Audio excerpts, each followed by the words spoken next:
Sí, listo. Donde ellos recaban toda la información durante unos 4 o 5 años de todo el mundo, de todos los países. Y ante diferentes investigaciones, cuestionamientos, estadísticas y demás, demuestran cuáles son las mejores intervenciones en el procedimiento de reanimación y esto lo hacen cada 5 años. La última actualización que hay de la Asociación Americana del Corazón en conjunto con la ILCOR fue en el año 2020.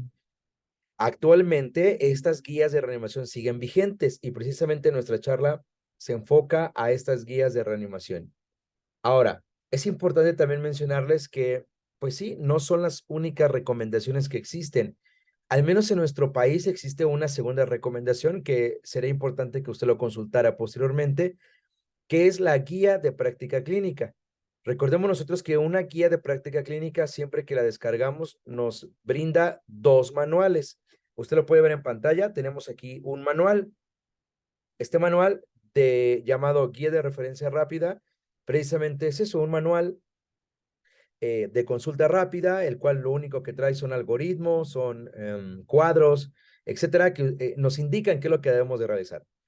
En el caso del otro manual, evidencias y recomendaciones, es donde viene invertido toda la estadística, las investigaciones aleatorias, la cantidad de pacientes muestra que se tomaron para X o Y investigación. Prácticamente evidencias y recomendaciones es el fundamento de las intervenciones que estamos realizando, ¿correcto? Ahora, este manualito que tienen acá, este manualito de color rojo ahí en su pantalla en la parte inferior izquierda, es un manual que se publicó en el año 2020. Ajá. Cuando la American Heart Association en conjunto con la ILCOR generan actualizaciones, exactamente el día que son publicadas las da a conocer a todo el mundo. En este sentido, ¿cómo nos las da a conocer? No es necesario que compre un manual por ahora al inicio, ni siquiera que tome el curso, eso lo va a hacer mucho después. Pero para que la Asociación Americana nos dé a conocer sus actualizaciones, publican un manual o una guía de referencia que se llama Circulation. El Circulation es esta imagen que tienen en la parte inferior de su pantalla y que se llama Aspectos destacados para RCP y atención cardiovascular de emergencia. Todavía está disponible en Google. Ustedes lo pueden googlear, lo pueden descargar. Es gratuito y está en todos los idiomas posibles, ¿correcto? Ahora bien, entendido esto, toda nuestra charla va a estar enfocada precisamente a estas guías de reanimación. Existe una tercera guía que al menos no es aplicable en México, sin embargo, pues existe, y de hecho está traducida al español, que corresponde al Comité Europeo de Reanimación. Este comité toma algunas ideas de la Asociación Americana del Corazón en procesos de RCP, sin embargo, intenta o realiza sus propios guías de reanimación. Sus propias guías de reanimación. Entonces, usted puede consultar estos 3 formatos, o bueno, 4 si quiere consultar el de aspectos destacados, el de aspectos destacados, las guías de práctica clínica y las del Comité Europeo de Reanimación para aumentar su conocimiento y habilidades para específicamente este tema. Ahora bien, fíjense, vamos a ver un poquito, déjenme dejar de compartir un momento. Vamos a analizar este video. Espero que se pueda escuchar. Bueno, aquí ya le di que debo de compartir el video. Ok. Vamos a observar y escuchar este video y lo comentamos. Very good. 2 rescue breaths and 30 chest compressions. Okay, we want nice, steady compressions. What? Look at Trap. That's CPR that'll save a life. Oh, thanks. I used to be a lifeguard. What happened? What did you do? I don't know. Where am I? You were too good at CPR. The shore. That's the last thing I remember. I was straining towards the shore, but every stroke just carried me further and further away. You! You saved my life. How can I ever repay you? You saved me. You saved me. Stay away! Don't you fucking touch me! No, Maria! Oh, God. Maria! I remember now. We were both out in the surf. She was calling out to me. Why didn't you save her? I tried! You have to have steady compressions, Katie. Somebody help me! Please, why are you all just standing there? Please, help me! I don't have any arms! No! No! No! Somebody fucking do something! No! No! What's happening? Why? Oh, God. Why? Katie, run!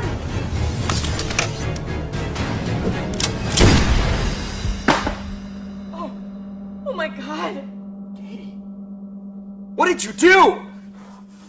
Trap, no!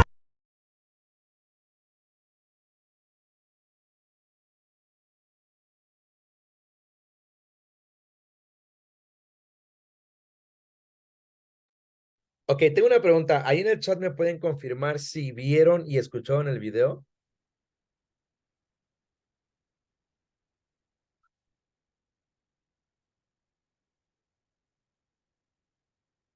Ahí por el chat me pueden confirmar si escucharon y vieron el video. Ok, fíjense bien. Ahí en esa mensajería, en ese video, analizamos nosotros o vimos evidentemente un evento de reanimación. Este evento pues hablaba de dos personas, o había dos personas ahí, entrenándose, este chico de cuadros, ¿verdad? Que pues lo estaba haciendo en la práctica, vamos a ponerlo así, bien, ¿no? Lo estaba haciendo pues prácticamente bien. Y otro maniquí donde está una chica que lo está haciendo mal. ¿Cuál es el primer maniquí que se levanta? El del chico. Si se dan cuenta, el primer maniquí que se levanta es el del chico. Esto con la intención solamente de generar algo muy importante. Fíjense bien esta frase. Dice, lo que no se define, no se puede medir. Es decir, cuando hablamos de RCP básico, pensamos que solo es comprimir y ventilar. Y estamos enfocados únicamente a eso. Comprimir y ventilar, únicamente. Pero no, la RCP básica, el hecho de que yo diga básico no significa que sea algo muy sencillo. No, no, no. Significa que es el primer procedimiento ante un paciente que se encuentra en paro cardiorrespiratorio. Esa sería la primera intervención. Sin embargo, es la intervención más importante. Vamos a hablar más adelante de las cadenas de supervivencia, y las cadenas de supervivencia tienen 6 eslabones. Por lo menos la mitad de eslabones corresponde a la RCP básica. ¿Por qué? Porque la RCP básica o las intervenciones de soporte vital básico son la piedra angular del soporte avanzado y aumentan las probabilidades de supervivencia, ¿correcto? Por lo consiguiente, es sumamente importante que nosotros podamos definir lo que estamos haciendo con la RCP básica. ¿Por qué? Porque esto que estamos haciendo con la RCP básica, conociendo la ciencia de la reanimación, conociendo las bases científicas de la reanimación, conociendo los fundamentos de investigación de la reanimación, podemos medir la reanimación en tiempo real. Si yo quiero saber que la RCP es de calidad, porque eso es un plus que se menciona actualmente, calidad en las compresiones, calidad en la ventilación, calidad en la RCP. Si yo quiero saber que hay calidad, debo de medir, ¿correcto? Debo de generar un indicador de calidad para este tipo de estrategia o de intervención. Y definitivamente esta estrategia, chicos, existe, ¿correcto? La RCP se puede medir en tiempo real, es decir, en el momento crucial se puede medir.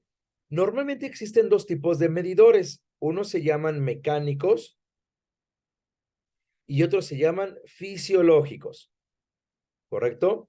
Fisiológicos. ¿Alguien me puede decir algún medidor fisiológico de las compresiones o de la RCP en su conjunto? ¿A qué le suena un medidor fisiológico? Nótese que es un medidor en tiempo real. Esto significa que me va a dar un valor y me da a entender a mí que las compresiones, o bueno, en su conjunto la RCP, básica se está llevando de forma adecuada. ¿Algún medidor fisiológico? ¿Nadie? ¿Pulso? No.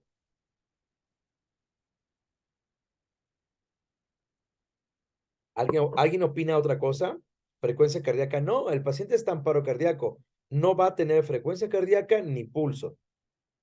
Yo lo estoy comprimiendo. Lo que yo quiero saber es cómo sé que la compresión, cómo sé que la ventilación son correctas.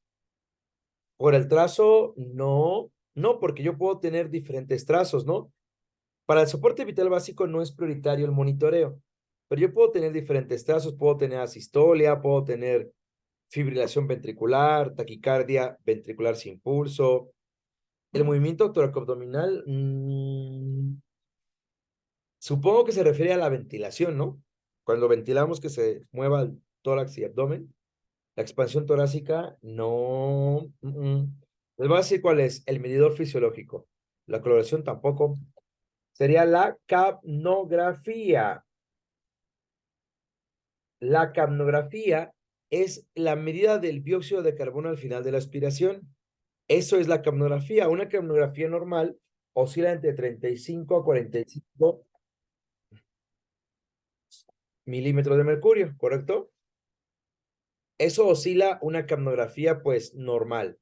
Sin embargo, el valor normal en el paro cardíaco corresponde de 12.5 a 20 milímetros de mercurio, ¿correcto? 20.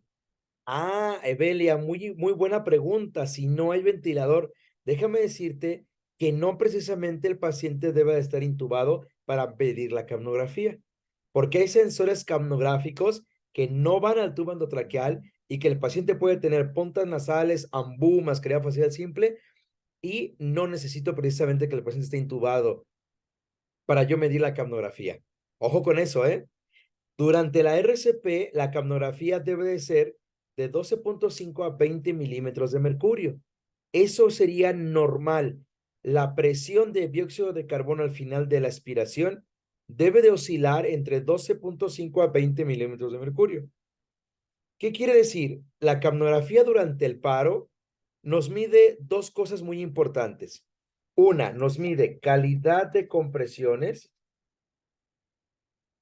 Ajá. Calidad de compresiones y nos mide calidad de ventilaciones. ¿Correcto? Ahora yo tengo una pregunta. Si yo tengo una capnografía de 18, ¿qué significa, chicos? ¿Qué significa si yo tengo una capnografía de 18? Está bien. Que está bien, ¿no? Si está en paro paciente, esa capnografía es adecuada. Ahora, ¿qué pasaría si yo les digo que tengo una capnografía de 7? ¿Qué pasaría? Pues está mal, ¿no? Pero, ¿qué capnografía de 7? ¿Qué tendría que hacer yo? O sea, ya me queda claro que tengo una hipocapnia, ¿no? Vamos a ponerlo así, baja cantidad de dióxido de carbono. ¿Qué hago? ¿Qué debo de corregir? ¿Qué debo de corregir?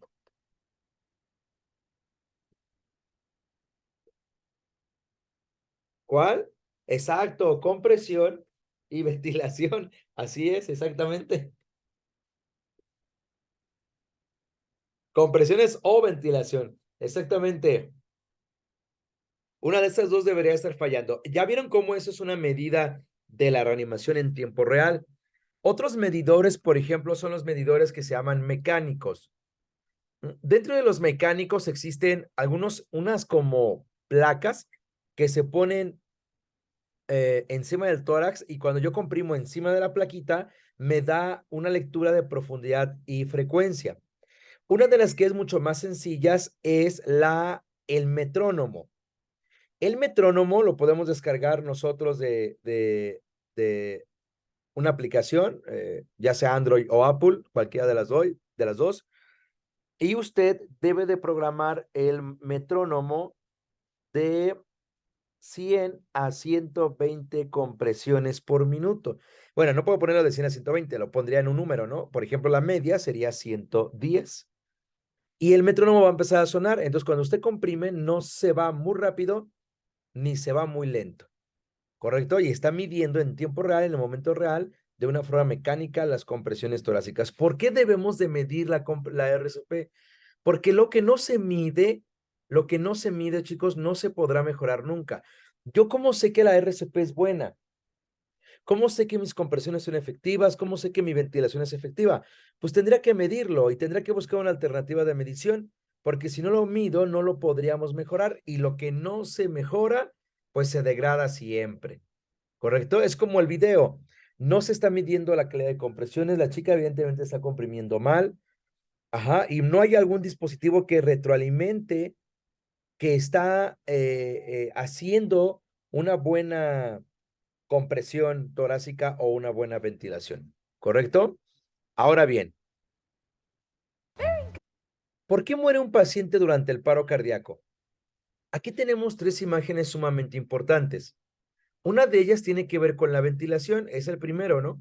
Recordemos nosotros que la ventilación es el proceso mecánico de entrada y salida de aire.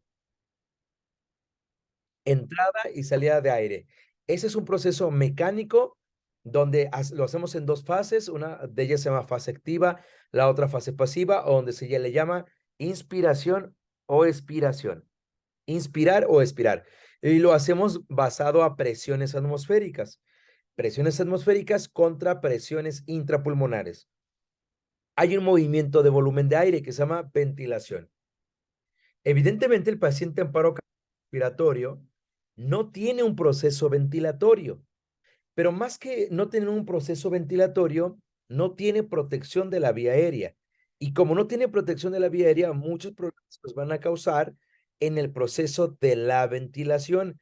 Entonces, es uno de las prioridades durante las compresiones o la RCP. Ahora, número dos, concepto número dos, el aire enriquecido de oxígeno que entró a los pulmones pasa al alveolo, así como lo ven en la imagen. Y en el alveolo, chicos, debe de haber una interferencia o un intercambio de oxígeno por dióxido de carbono. Si se da cuenta usted en el alveolo, en la parte blanca de la imagen inferior, vemos ahí un alveolo enriquecido de oxígeno. Acá en color azul vemos un capilar lleno de dióxido de carbono. ¿Ah? Aquí en el alveolo, entre el alveolo y el capilar, entre el alveolo y el capilar va a haber un intercambio de gases. Este intercambio de gases se llama hematosis, que es el segundo Ahí está. concepto que creo que Ya nosotros nuevamente te necesitamos. echaste. La hematosis, ¿correcto? La hematosis, en este caso, es el intercambio de gases a nivel de la membrana alveolo capilar gracias a la obtención del oxígeno Ado, que se mira, dio en el puedo proceso ver eso ahí. ventilatorio, Está ¿ok? padrísimo. Es el RCP.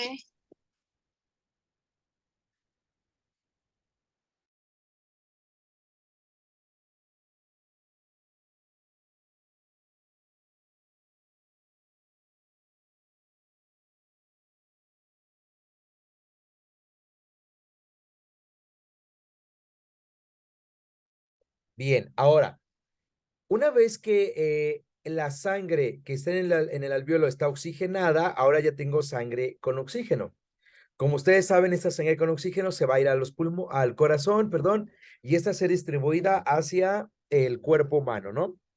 Cuando llega a la célula, este oxígeno debe de atravesar la membrana celular. Una vez que atraviesa la membrana celular, el oxígeno se va a un organelo. Este organelo es la mitocondria, ¿correcto? La mitocondria. En la mitocondria se lleva a cabo, pues, un proceso muy importante que se llama ciclo de Krebs. ¿Se acuerdan ustedes? Y dentro del ciclo de Krebs está la formación de adenosín trifosfato. ¿Correcto? El adenosín trifosfato, chicos, es la fuente de energía de toda célula. Si no hay adenosín trifosfato, no hay célula. ¿Correcto? Y si hay un conjunto de células que mueren, pues muere un conjunto de tejidos, un conjunto de órganos, un conjunto de sistemas, aparatos, y pues muere todo el paciente, ¿correcto? Entonces, ¿por qué muere un paciente durante el paro cardíaco? Pues bueno, número uno, porque hay un mal proceso ventilatorio o hay un nulo proceso ventilatorio. Es importante que nosotros en ese sentido preveamos una ventilación y una permeabilidad a la vía aérea de forma adecuada. Ahora, número dos, que no haya una buena hematosis. Evidentemente esto es directamente proporcional. Si no hay una buena ventilación, no hay una buena hematosis. Ahora, pudiese haber una buena hematosis, ajá, pero en este caso, si no hay una buena compresión torácica, pues la movilidad de sangre se verá mermada. Y por lo consiguiente, la perfusión que yo intento generar durante las compresiones, pues no la voy a alcanzar. Por lo consiguiente, debe haber buena compresión para que la sangre llegue a la célula y se logre formar algunas moléculas de adenosintrifosfato y estas puedan salvaguardar a la célula. ¿Correcto? Muy bien. ¿No hay dudas? ¿No? Ok, avancemos. Fíjense, este que están viendo en pantalla es una investigación que precisamente se hizo aquí en México en el año 2019. Este tipo de investigación que ven en pantalla intenta demostrar la probabilidad de supervivencia tras el paro cardíaco en la Ciudad de México, ¿correcto? Entonces, esta fórmula que se ocupa en la RCP se llama fórmula Houston. La fórmula Houston es una fórmula que se utiliza para calcular probabilidades de supervivencia. Ajá. Y entonces, esta fórmula tiene tres preguntas que investiga. La primera pregunta es, ¿cuántos conocemos las guías de reanimación? A ver, ahí en el chat, colóquenme. ¿Cuántas guías de reanimación existen? Póngame ahí nombre y todo, ahí en el chat. A ver, los leo. A ver, échenle. ¿Cuáles guías de reanimación existen?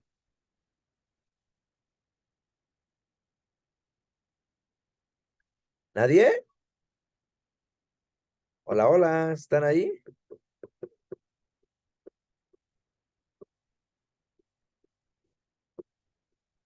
¿Nadie?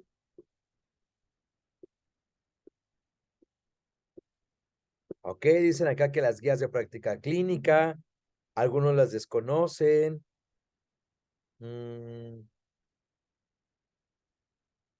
Por acá dicen que las guías de la AJA, las guías de práctica clínica. Ajá, ¿y los demás? ¿No? Ok, los manuales de la Asociación Americana del Corazón, muy bien.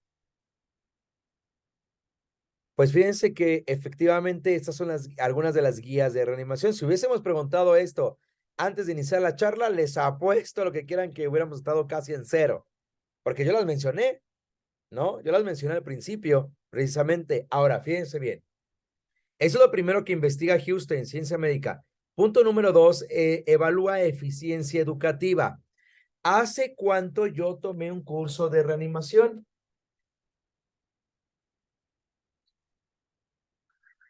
A ver, ¿cuándo fue su último curso de reanimación? ¿En qué año? Ayer, dice. ¿Hace cuánto fue su curso de reanimación? Ok, por acá dicen que en el 2018. Ok, aquí ya tiene bastantes años, hace 20 años, dice. Acá dicen que a principios de año, 2017. Todo lo que sea del 2020 para acá, estamos al día, ¿no?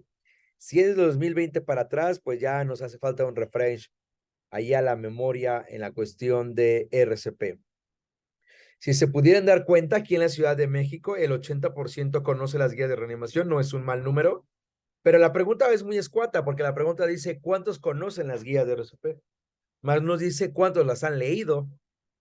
Yo me pregunto, ¿ustedes han leído la guía de práctica clínica? ¿El Comité Internacional de Reanimación se ha leído? Pues quién sabe. Otro más. La eficiencia educativa, miren, aquí en la Ciudad de México fue del 0.69%. Es decir, que se están tardando en capacitarnos, estamos tardando por ahí. Ahora la otra es implementación local. ¿Cuántas de las veces nosotros en realidad sí implementamos un código azul, sí implementamos un equipo de respuesta rápida, sí implementamos estrategias nuevas que se han implementado, vamos, en las guías de reanimación? Vamos, lo tomamos y el 100% de lo que tomamos desechamos el 99%. ¿No? Porque no lo tengo, porque no me toca, porque yo no quiero, porque yo, etcétera. Entonces, eso merma muchísimo que podamos nosotros estar en un país primermundista en este caso, ¿no? Pues sí, exactamente, ¿no? Vivimos en una sociedad estudiantil actualmente no lectora, entonces pues ahí está más complicado, ¿no? Porque al final quien va a tomar un curso de certificación de ese tipo tiene que leer los manuales, no lee los manuales, le va mal, ¿verdad? Y vienen, aquí en la implementación fue del 10%. 10%. Y entonces estos ítems que Houston, perdón, implementa o lee, ciencia médica, eficiencia educativa, implementación local, nos dan la probabilidad de supervivencia, que en el año 2019 fue del 0.05%. O sea, es una probabilidad extremadamente baja. ¿Ah? Muy baja. O sea, no llegamos ni al 1%. Yo creo que en este momento, en este año, ya estaríamos un poquito más arriba. La verdad es que yo considero que este año, después de pandemia, la actualización en este tipo de intervenciones ha sido con mayor eficacia. Sin embargo, pues todavía estamos un poco lejos, ¿no? Todavía estamos un poquito lejos y es importante que nosotros, pues, por lo menos nosotros, a través de una sesión, pues, webinar, estemos al día con esta información. Ajá. Y por qué no en un tiempo determinado, algún curso, pues, presencial, ¿no? Que sería, pues, lo más interesante.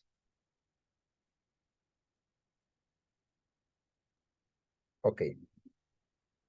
Ahora bien, avancemos.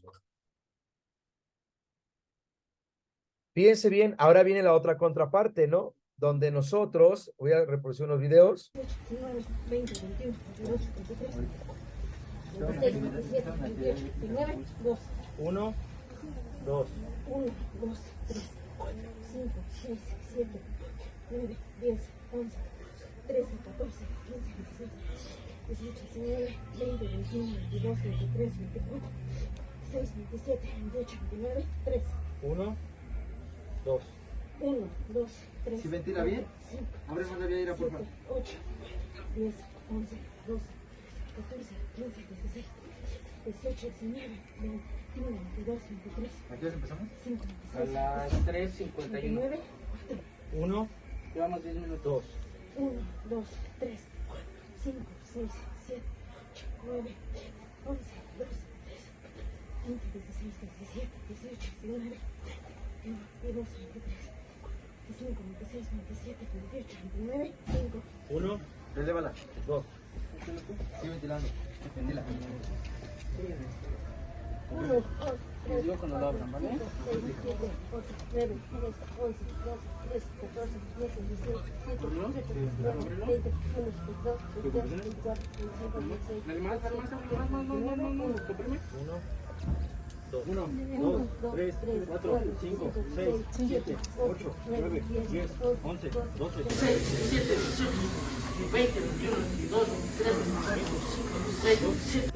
4, 25, 6, 7, 28, 9, 4. 1, 2. 1, 2, 3, 4. Ahora viene la otra contraparte, ¿correcto? Ahora no viene la otra contraparte. El 80% del paro cardíaco es fuera del hospital. El 80% del paro es extrahospitalario.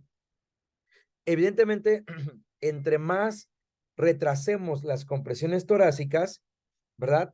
Entre más retrasemos las compresiones torácicas, pues menor probabilidad de supervivencia hay en el paciente. Por lo consiguiente, tanto la mayor cantidad de población como los sistemas de emergencia médica deben de acortar los tiempos de respuesta para que las probabilidades de supervivencia sean mucho más elevadas. De hecho, más tarde, más adelante vamos a hablar de un criterio de RCP que dice, debe de iniciar las compresiones dentro de los 10 segundos de haber iniciado el paro.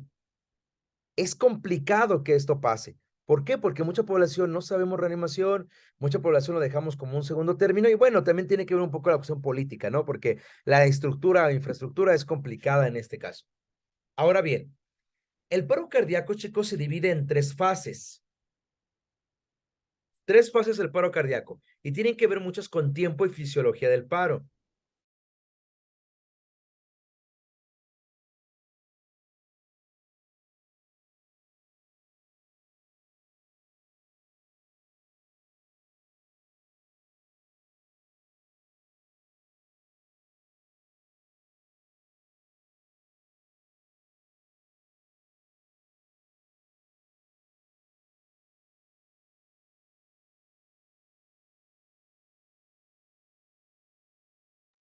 El paro cardíaco en este caso, chicos, se divide en tres fases, ¿correcto?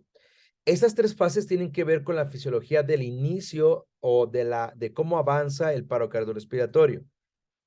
Recordemos nosotros que el corazón trabaja con un sistema de conducción. Este sistema de conducción evidentemente avienta un impulso eléctrico a través de todo el corazón y en algunos casos, pues casi en el 80-90%, el paciente en sus primeros minutos del paro cardíaco, en sus primeros minutos, hace un ritmo caótico. Esto significa que hace una alteración de conducción. Esta alteración de conducción, ¿verdad? Genera que el corazón haga un tipo de ritmo que se llama fibrilación ventricular. La fibrilación ventricular, chicos, es un ritmo pues caótico que debe de recibir tratamiento inmediato. Entonces, el 90% de pacientes hace ritmo caótico de los 0 a los 5 minutos y esa fase se llama fase eléctrica, ¿correcto? Fase eléctrica de los 0 a los 5 minutos. En este caso, como tenemos un ritmo caótico, ¿cuál creen que sea el mejor tratamiento?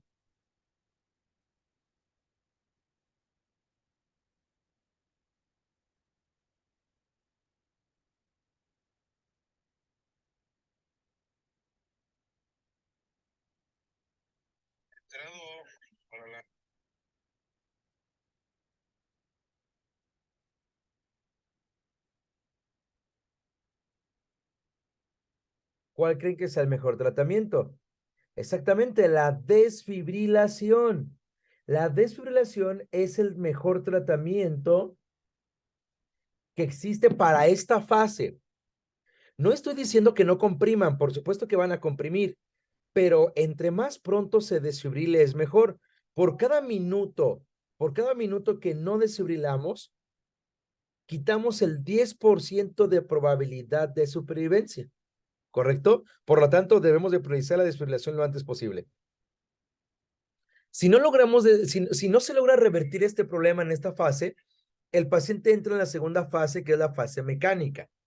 En la fase mecánica, chicos, el paciente, su corazón ya no tiene ritmo caótico. Literalmente todo el corazón está parado, ya no está fibrilando, ya no está en ritmo caótico, etcétera. Y esta fase se da de los 6 a los 10 minutos.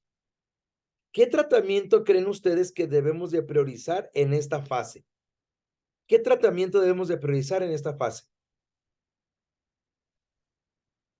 ¿Cuál creen que sea la mejor intervención en esta fase para que la probabilidad de supervivencia o de salir del paro empiece a aumentar?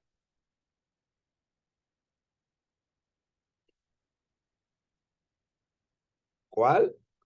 Exacto, las compresiones torácicas. Las compresiones torácicas enfatizarían o aumentarían la probabilidad de supervivencia en ese tipo de fase. Por ejemplo, estamos a 8 minutos del paro cardíaco y el desfibrilador o el DEA me pide una descarga. La pregunta es, ¿sí le dan la descarga?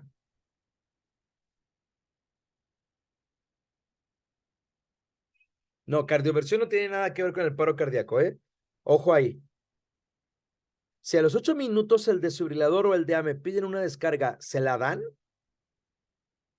Tome en cuenta que el paciente está en fase mecánica, ¿eh?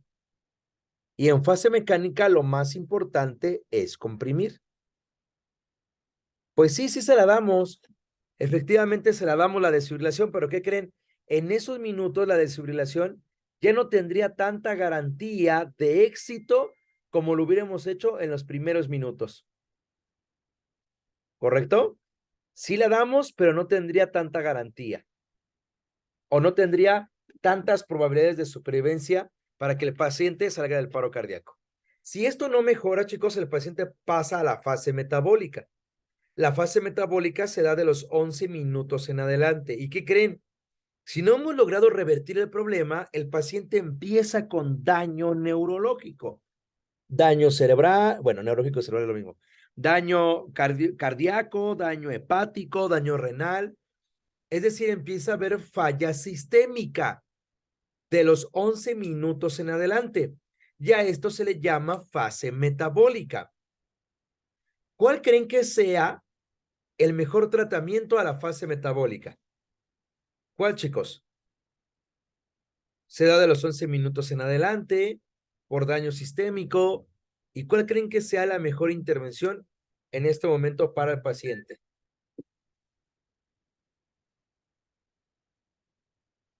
¿Cuál, chicos? Ok, la ventilación, ok, ¿qué más? ¿Qué más? Oxigenación, medicamentos, intubar, exacto. Todo eso lo podríamos resumir en algo que se llama soporte vital avanzado.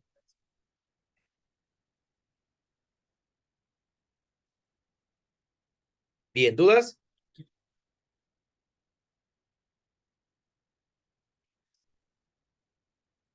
¿Dudas?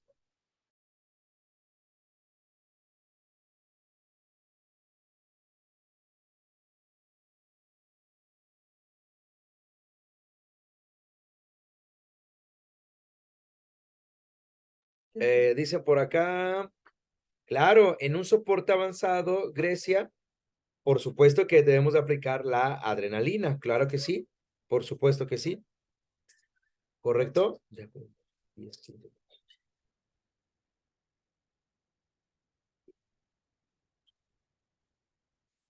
Ok,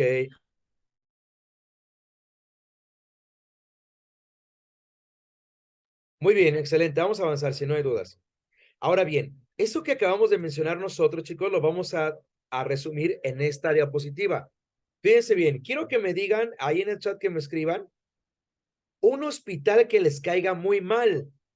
No es personal nada, ni empiecen. Pero a ver, escríbame qué personal, qué hospital, perdón, de plano dicen, no manches, yo ni entro allí. A ver, no van a decir que a todos entran, porque sería mentir. A ver, ¿cuál? Ahora resulta. ¿Cuál? ¿Qué hospital no les cae muy bien que digamos?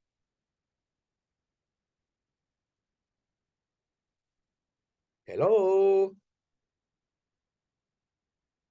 ¿Siguen ahí?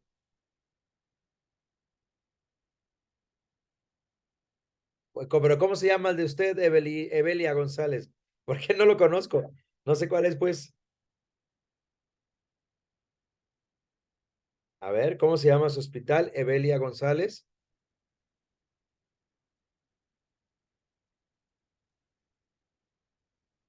Gómez Farías. A ver, espérenme. Ok, Hospital General de Matamoros. Ok, Hospital General de Matamoros. Ay, Dios mío. Eso se va a poner bueno, ¿eh? Atentos.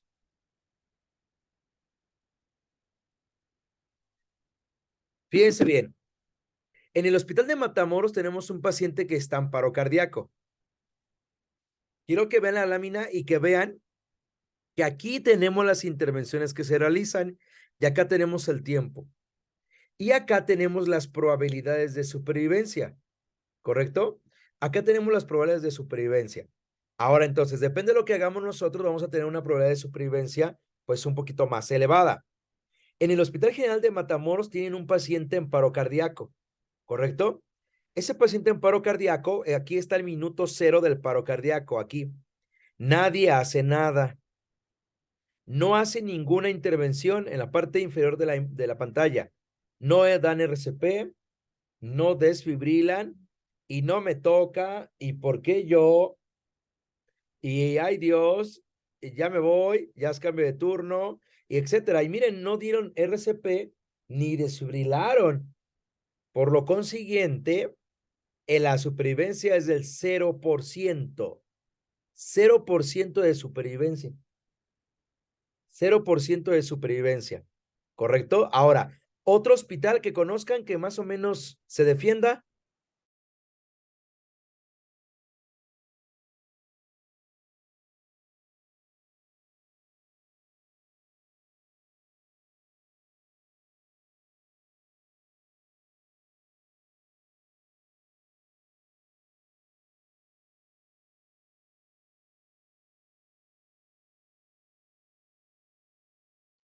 Ok, dice la raza. A ver, voy a ir con la de la raza.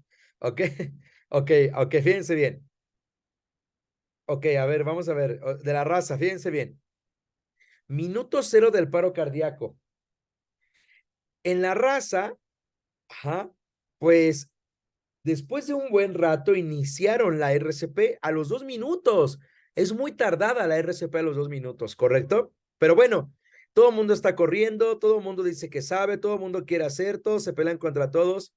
Piden el desfibrilador no llega, se está tardando, este que llegó no sabemos usarlo, cómo se prende, ay Dios mío, ya corramos y miren, hasta los 10 minutos dieron la primera descarga. ¿Qué fase estamos, chicos?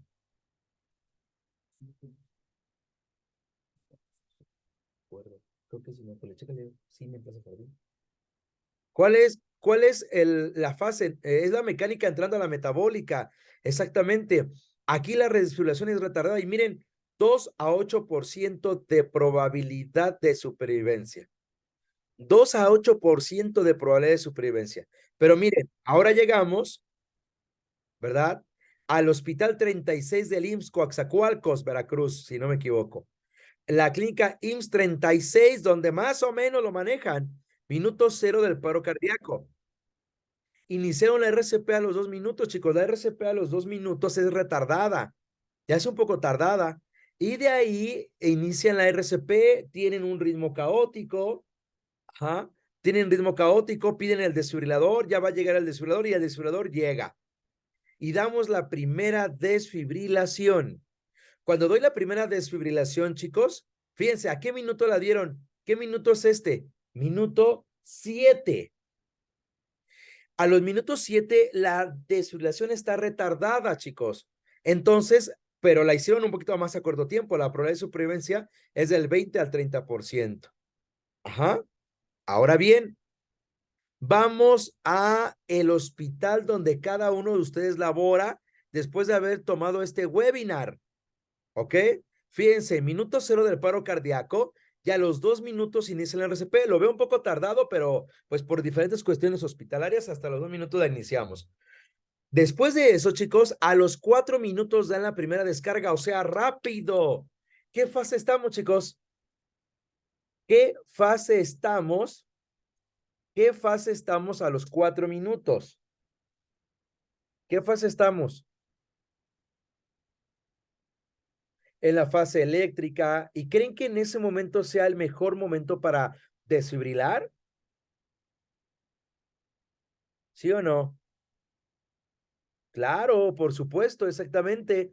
Por lo consiguiente, la probabilidad de supervivencia aumenta inmediatamente. Vean aquí, sale a un ritmo organizado casi con el 50% de probabilidad de supervivencia. ¿Alguien tiene alguna duda?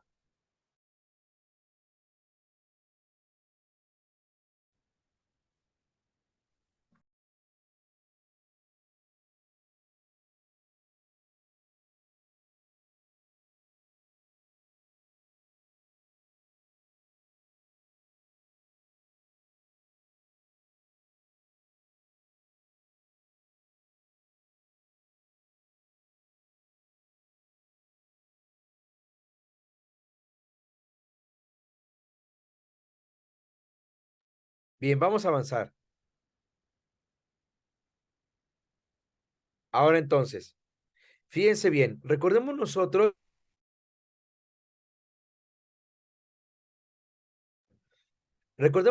que existe actualmente en estas guías 2020 un algoritmo de soporte vital básico basado en letras. Gracias a estas letras nosotros priorizamos, ¿verdad? La atención, en este caso, del paro cardíaco. Y estas letras corresponden al CAB de la reanimación.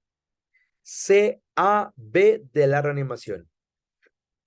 Donde la letra C significa compresiones torácicas, la letra A, apertura de la vía aérea, y la letra B, buena ventilación. ¿Cuál es el objetivo de que nosotros brindemos un proceso CAB de reanimación? Durante todo el paro cardíaco es muy importante que generemos un flujo de sangre continuo. Flujo de sangre continuo en todo momento. Ajá.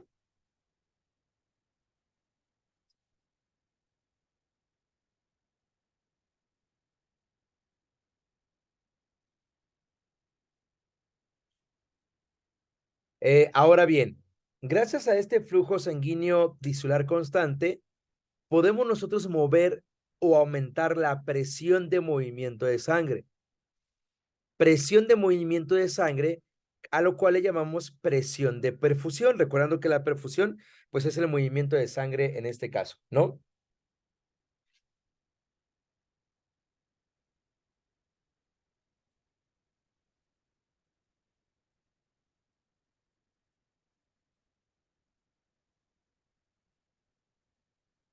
Ahora bien, eh, a estos términos le llamamos presiones de perfusión cerebral y presión de perfusión coronaria. Entonces, en todo momento, gracias a la RCP básica, precisamente vamos a lograr, ¿verdad? Que tengamos presiones de perfusión cerebral y presión de perfusión coronaria.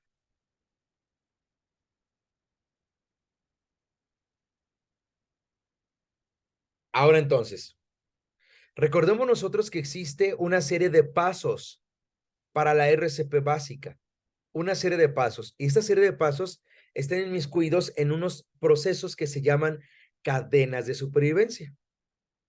La cadena de supervivencia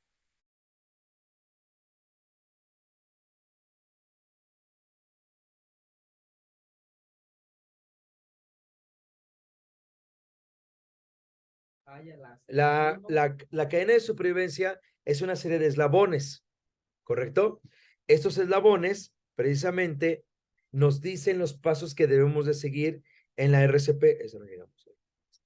¿Correcto? Por ejemplo, tenemos el primer eslabón en la cadena intrahospitalaria que corresponde al reconocimiento y prevención.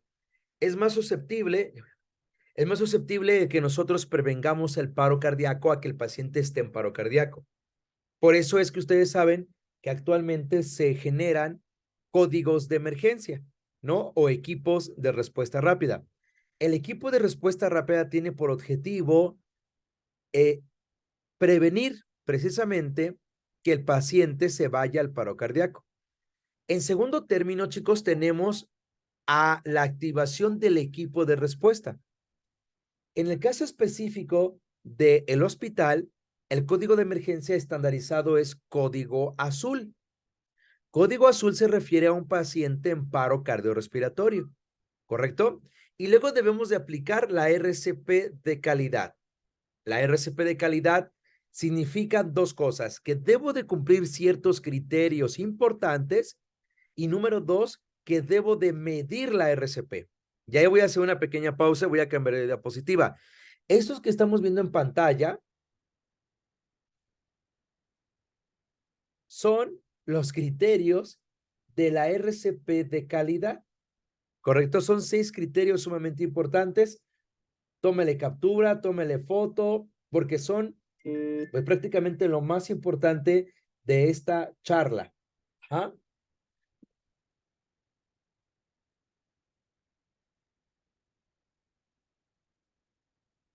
Un segundo, chicos.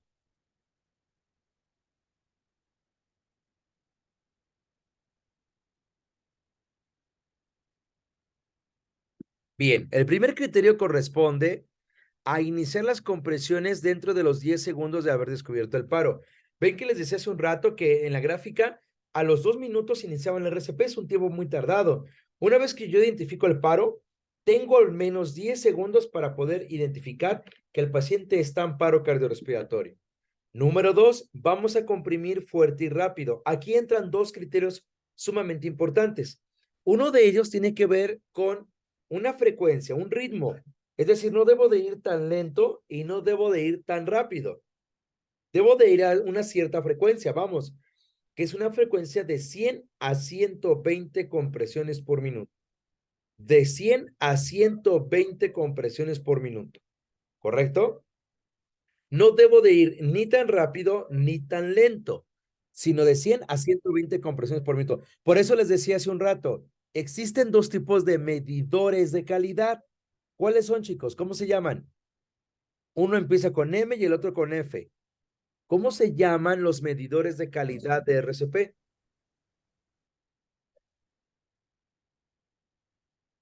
Uno empieza con M, otro empieza con F.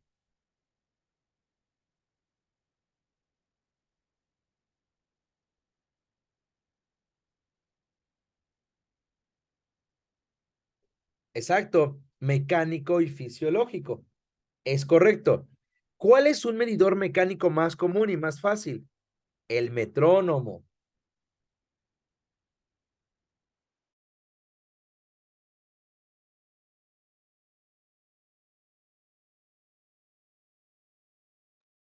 Denme unos segundos, chicos, por favor.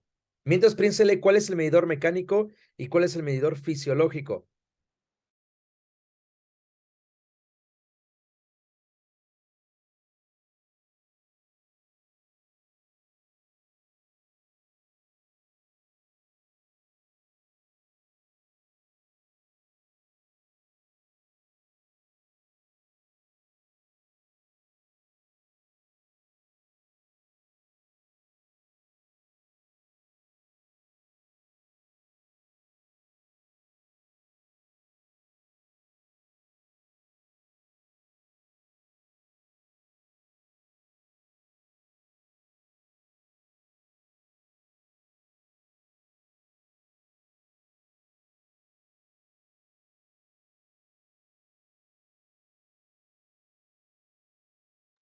¿Nadie pensó cuáles eran los mecánicos y fisiológicos? Pedimos un momento y les dije que fueran pensando cuáles son los mecánicos y los fisiológicos. Bueno, el mecánico más común sería el metrónomo, ¿no? Ay, Dios mío. Metrónomo. ¿Qué hago con el metrónomo? Pues lo programo de 100 a 120 compresiones por minuto, ¿correcto? Y el otro fisiológico sería la capnografía. Ajá. Ahora, debo de comprimir a una profundidad suficiente de al menos 5 centímetros en el paciente adulto y 5 centímetros en el paciente pediátrico o 4 centímetros en el paciente lactante. Recuerde que la profundidad es sumamente importante para poder generar un gasto cardíaco durante la RCP básica. Luego, debes de permitir que el pecho llegue hasta arriba, totalmente hasta arriba. ¿Por qué? El hecho de que yo permita que el pecho del paciente llegue hasta arriba, nos permite un buen llenado del corazón de sangre, que el corazón se llene bien de sangre para que pueda inyectar buen volumen de sangre durante la compresión en el paro cardíaco. No debes de interrumpir más de 10 segundos las compresiones. Minimiza al máximo las interrupciones en la RCP. Al máximo, lo más que puedas, no interrumpas demasiado. Otra sería ventilaciones eficaces. Trata de hacer que se eleve únicamente el pecho, que el balón no se presione tan fuerte y que no se eleve el abdomen. Y con esto evita la ventilación excesiva. 6 criterios de la RCP básica de calidad y cada uno de estos se puede medir para verificar que lo que estamos haciendo esté bien.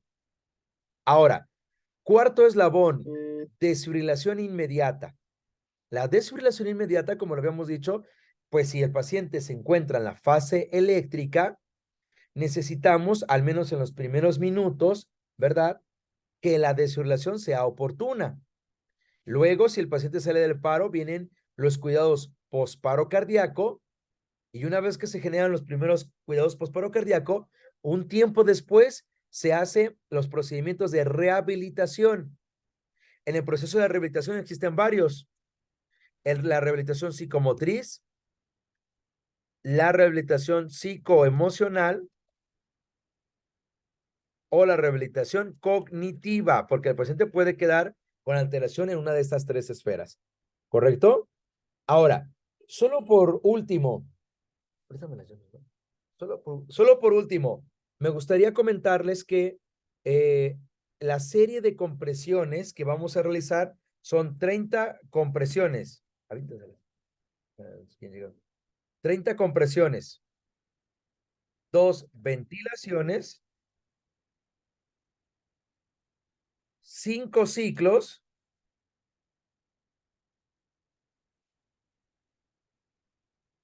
2 minutos de RCP. ¿Correcto?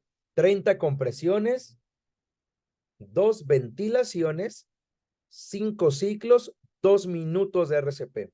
Es la serie de compresiones que vamos a realizar actualmente. ¿Correcto? No sé si alguien tenga alguna duda, alguna pregunta, algún comentario. Dudas, preguntas, es el momento. Voy a cambiar la diapositiva de acá. Ahí está esa diapositiva, se ve mucho mejor. Dígame, Grecia.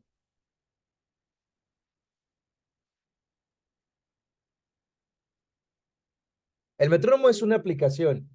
Es una aplicación que se descarga del celular. Ajá. Es una aplicación de música, bueno, para identificar los beats de una canción o de una música y solamente lo programa a 110 compresiones por minuto. Es todo. La B significa buena ventilación. La C es compresiones torácicas. La A es abrir la vía aérea y la B es ventilación. No. Bueno, existen varias canciones, pero el metrónomo no es una canción. Mire, voy a programar un metrónomo para que lo escuche.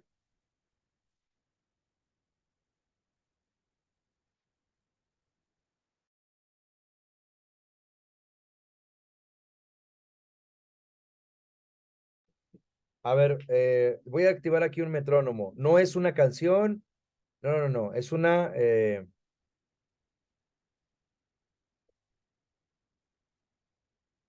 no sé si lo alcanzan a escuchar.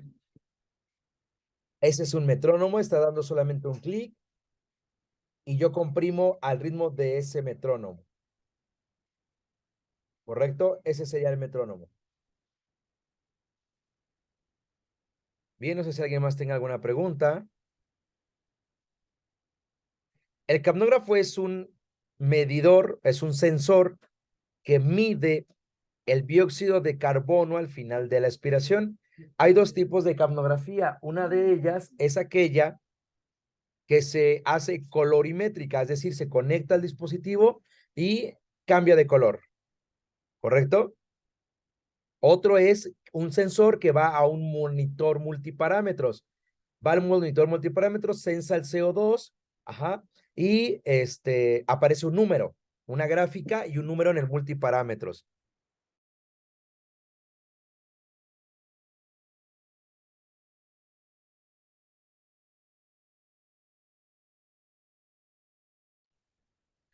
Bien, ¿alguna pregunta más, chicos?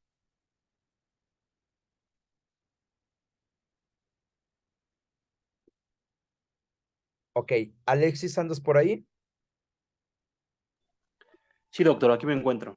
Bien, Alexis, por mi parte sería todo. No sé si quieras comentar algo más al final. Sí, claro.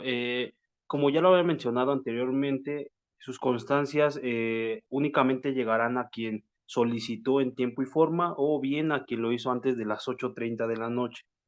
Sus constancias estarán llegando a su correo electrónico que me proporcionaron al realizar su inscripción durante la noche, a más tardar a las 9 de la mañana del día de mañana, ya tendrán que estar en su correo. En caso de no estarlo, podrán mandarme mensaje a mi chat personal donde realizaron su proceso de inscripción y se las podré enviar vía WhatsApp sin ningún inconveniente. Y de antemano agradecemos mucho el tiempo y la inversión de que bien, bueno, sabemos que ustedes están algunos laborando, otros van saliendo de guardia y pues bueno, agradecemos el esfuerzo de cada uno de ustedes. Muchas gracias. Gracias, Alexis. Acuérdense que la serie de compresiones la escribí aquí en el chat. Son 30 compresiones, 2 ventilaciones, 5 ciclos, 2 minutos. Esto aplica al paciente adulto. Ahí, Jesús Rodrigo, mándele mensaje a Alexis para que verifiquen esa situación. ¿Ok? Bueno, si no hay más preguntas, que pasen excelente noche, buen fin de semana y los saludamos desde la Ciudad de México, aquellos que nos ven desde otro país o desde otro estado. Cuídense mucho, un abrazo, hasta luego, gracias.